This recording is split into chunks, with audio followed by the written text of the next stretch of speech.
আসসালামু আলাইকুম। কাছে দূরে যে যেখানে আছেন, দেশে বিদেশে সকলকে জানাচ্ছি পবিত্র ঈদ উল আজহার শুভেচ্ছা।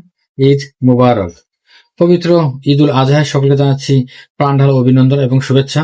অবশ্যই মনের ত্যাগ বলতে যেটা বুঝি আমরা, পবিত্র কুরবানি ঈদে কুরবানি করতে হবে। কি কুরবানি করতে হবে? আপনার নিজেকে নিজে কুরবানি করতে হবে।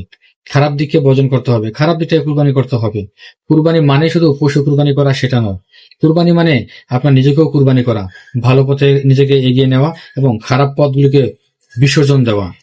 তাহলে হয়তোবা কুরবানির যে মহান্বিত বিষয়, সেটা অবশ্যই সকলের মধ্যে ভালোভাবে উপলব্ধি হবে।